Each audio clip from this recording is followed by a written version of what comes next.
Today we are going to talk about ash. Why is ash so important? Well, first of all, because this is a requirement from a legal perspective. Pet food manufacturers in South Africa have to indicate a maximum level of ash in the pet food. So why is that so? What is ash in the first place? Why is it important to understand it as a nutrient? And why is it called ash? But also, is it a good indicator to judge the quality of a dog food? Yes or no? I'm going to answer all these questions in the next 5 minutes. So ash, from a technical perspective, refers to the inorganic residues after complete combustion or oxidation of food ingredients. So this is a technical laboratory term that we are talking about. The way that labs analyze ash is basically by taking a sample of a food or a food ingredient, burning it, and eventually measuring what is left. What is left that hasn't burned is the total mineral content. So the crude ash content can also be referred to as a total mineral content. And I think this is a lot more self-explanatory than the term ash. Unfortunately, this is a technical term that is required by law to be used in South Africa. So that's why we use it. But I want to explain to you what is behind the idea of ash.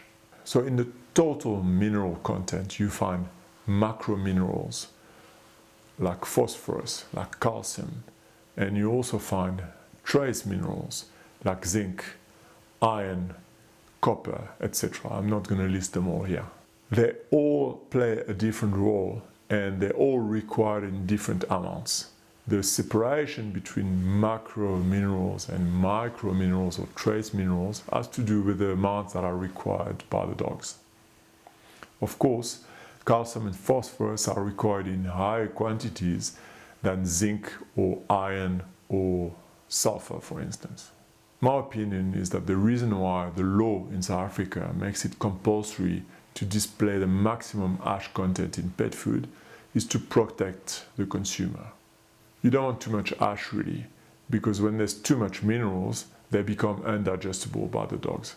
They're not really relevant in high quantities.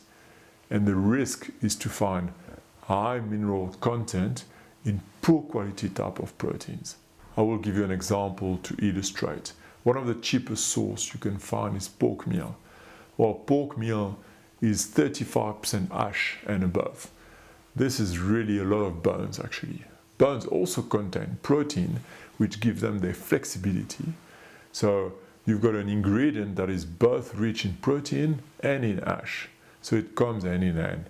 And this is very often a way to categorize and define a poorer quality source of protein by the level of ash. But this is not a criteria that is bulletproof, unfortunately. Look at feathers, for instance, or wool. This is also a poor quality type of protein and it's virtually ash-free. So you cannot use ash as a single criteria to judge the protein quality in dog food. I'll give you a third example to illustrate this further. Soya meal.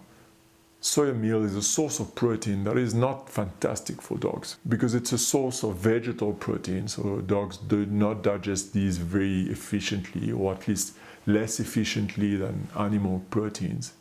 But it's got very, very little ash. Once again, if you only look at the quality of the protein through the prism of the ash content, this can be very deceiving. So be careful.